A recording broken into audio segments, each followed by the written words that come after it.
halos taon-taon makita nimo ang iyang bakbak nga nagbulak-bulak nga nagahisgo basta simbahan nga tinukod og tao matud pa niya piki pini kanunay gid niya nang ginabalik-balik manghigala nagabulak-bulak ang bakbak murag bakbak lubot sa mga sumpuon ta ka Jesino kanang imuhang kabakakon di na pwede samtang naa pa mi nga mga padlongon gyud mo namo dinhi sa iri kanang imuhang sigig pangilad ba nga basta simbahan nga tinukod og tao piki pa kay hanaw pagtuon og character study about the life and ministry of Apostle Paul. Siya ang ebanghilista mga higala nga nakahimo tulo ka misyonhong tuyok sa Asia Minor. Unay siya gitawag nga first, second, third missionary journey. Kini nga mga journeys mga higala. Kung imong tan-aw ng iyang ministry ni Apostol Pablo, kung nakay character study, kung nakay New Testament survey, imong mahibaw-an si Apostol Pablo, paminaw.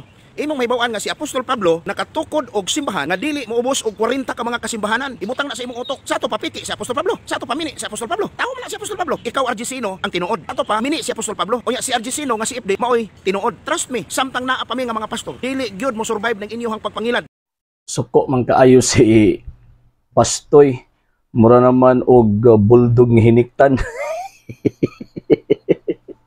Anya pagkahuman mo ni timaan sa kana bitong argumento nga dili kabarog tungod kay instead of mag-focus sa issue og argumento ad hominem ang ginapairal imong pa niya peke daw ang ako ang pagsulti nga basta tinukod og tao usa ka peke nga iglesia or peke nga gitawag og sekta sumala pa niya pagpangilad usa kana kadakong tawag ining baka nga naman kay ato agad yung ginapakita no di ba kung asa bagyod ang tinuod nga gitukod ni Kristong iglesia paingon na ko nga gitukod lamang og tao buti pasabot dili na mao ang Kristo kay ang Kristo Dios og tao man nga matuod so buti pasabot kung naay magtukod nga lunlong tawo lang dili na iyas tong Ginoong Kristo nya asa man mo ihatod ana unsa may tawag nimo sa mga tao nga nakikompetensya sa Ginoong Kristo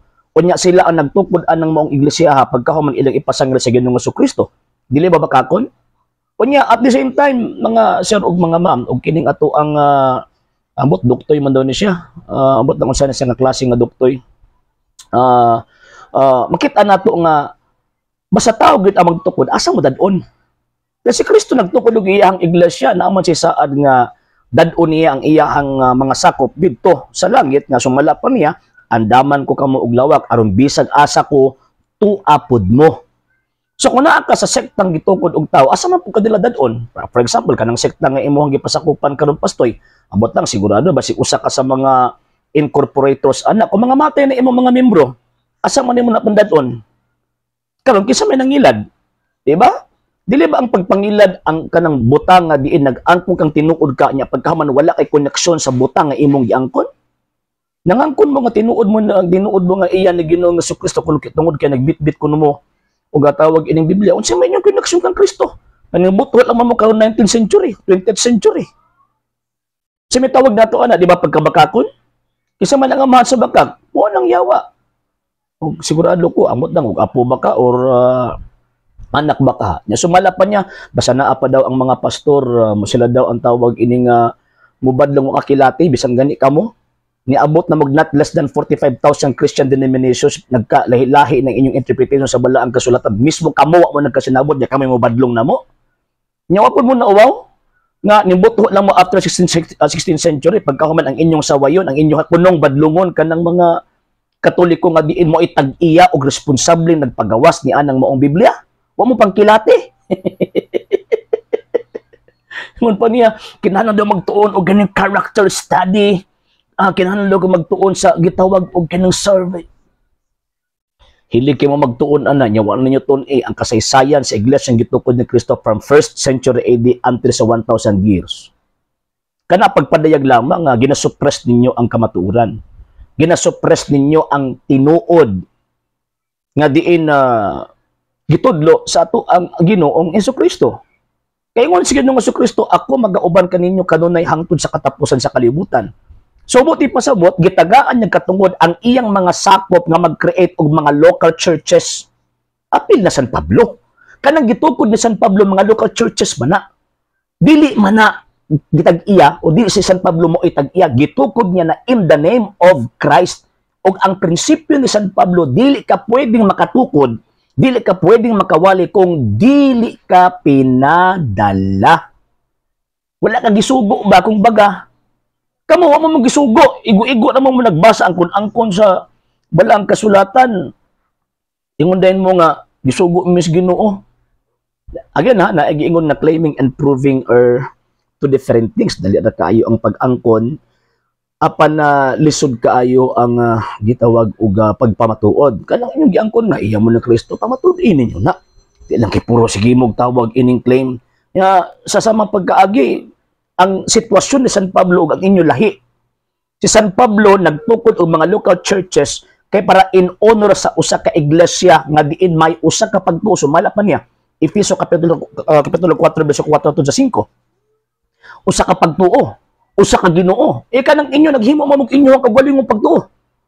Nag-create mamog inyo ang kaugalingong pagtuo niya, gisabot-sabot ninyo sa inyong kaugalingong panabot kanang giingon ni San Pablo diya sa bala ang kasulatan. Sumapang San Pedro kining mo ang mga tawhana nagbasa sa kasulatan gisulat ni San Pablo. Apan may mga butang nga lisod sabton sa iyang mga sulat apan ginatui sa mga walay alamag ug mga matutuhon sama sa ilang gihimo sa ubang bahin sa kasulatan og kini magdala kanila ngadto sa ilang kaugalingong kalaglagan. Tan-awa ra. So kamo may maikuan luoy kay mo. Lastly, napasip pa ingon nga hangtod daw nga naapa daw sila nga mga pastoy di daw mo salir ang tawag ini nga pagpangilad. Actually kung ang Katoliko pa'y nangilad di na mo mugunit anang bala ang kasulatan. The fact nga nagkunit mo ana, nagbasa mo ana, nagwali mo mahitungod ni anang maong bala ang kasulatan. Subuti pasabot ang simbahang Katoliko nagtudlog ka maturan dili pagpangilad.